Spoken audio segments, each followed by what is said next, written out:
اعوذ باللہ من الشیطان الرجیم، بسم اللہ الرحمن الرحیم۔ السلام علیکم ورحمۃ اللہ وبرکاتہ۔ پیارے بچوں، آج ہمارے لیکچر کا عنوان ہے سورۃ البقرہ کی آیات نمبر 6، 7 اور 8۔ آیت نمبر 6 دیکھیں، ان الذین، بے شک جنہوں نے کفروا کفر کیا، سواء برابر ہے، علیہم ان پر، انذرتہم آپ انہیں ڈرائیں، ام یا لم تنذرہم نہ ڈرائیں، لا یؤمنون وہ ایمان نہیں لائیں گے۔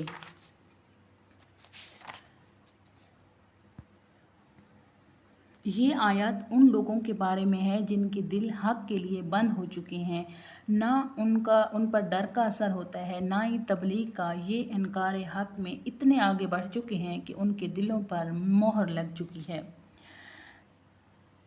تاریخ دعوت و عزیمت اس امر کی شاہد ہے کہ جب بھی دعوت حق دی جاتی ہے تو ایک گروہ اس دعوت پر لبیک کہتا ہے، یہ گروہ اہل حق اور متقین کا ہے۔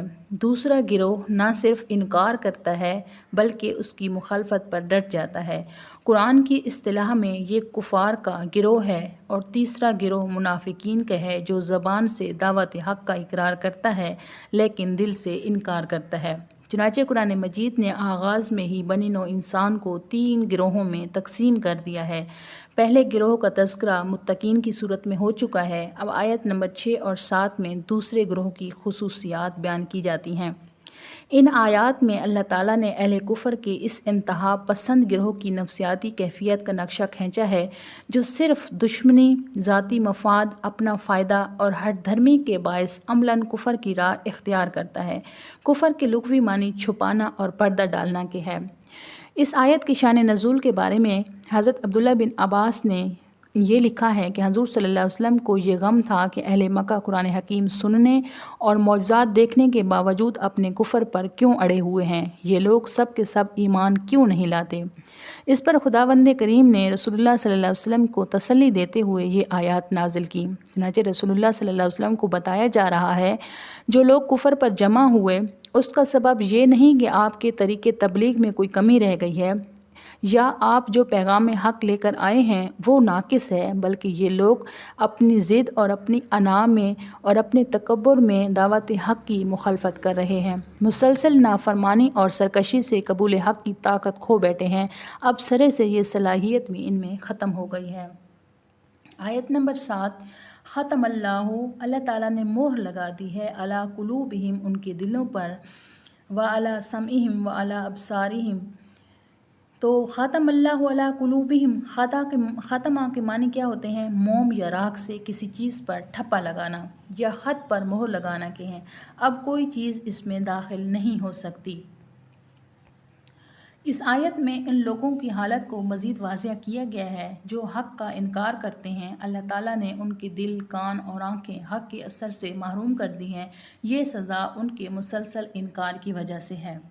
دلوں اور کانوں پر مہر لگانے کا مطلب یہ ہے کہ اللہ تعالیٰ نے ان لوگوں کو زبردستی ایمان کی دولت سے محروم نہیں رکھا یا پہلے ہی ان کی عقل و فہم ختم نہیں کی تاکہ وہ حق کو سمجھ نہ سکیں، بلکہ اس سے مقصد ان کی شدید مخالفانہ اور معاندانہ روش کا اظہار ہے جس کے بعد قبول حق کا امکان نہیں رہتا، یعنی وہ اپنی پہم بدعمالیوں سے کفر و الحاد کی راہ پر اس قدر دور نکل گئے کہ ان کی واپسی ممکن نہیں۔ ان کے دل، کان اور آنکھیں حق و باطل میں فرق کرنے کی صلاحیت سے محروم ہو گئی ہیں۔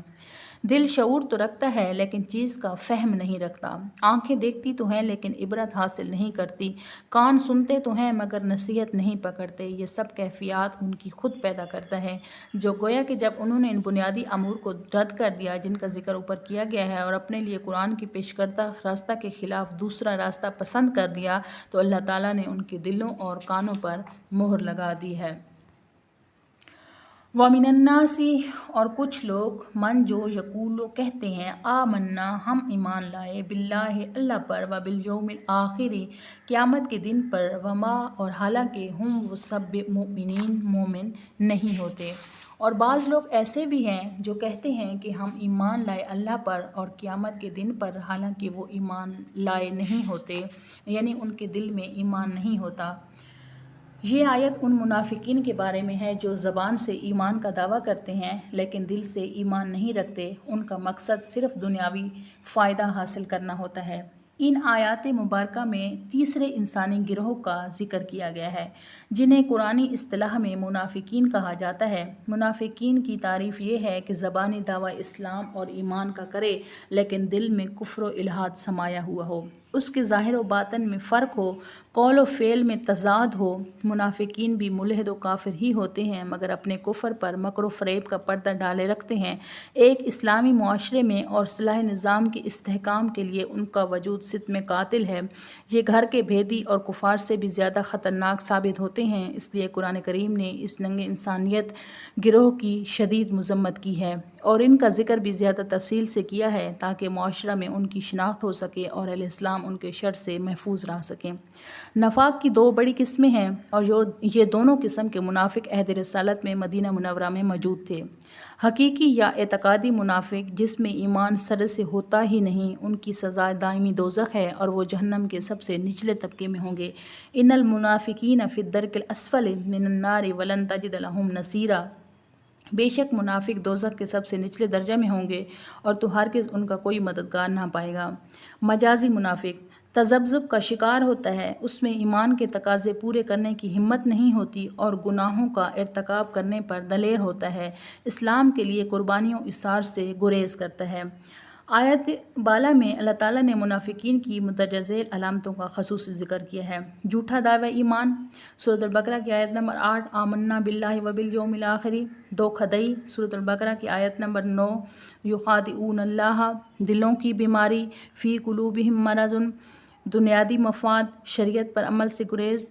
یہ ساری چیزیں انشاءاللہ ہم نیکسٹ لیکچر میں پڑھیں گے۔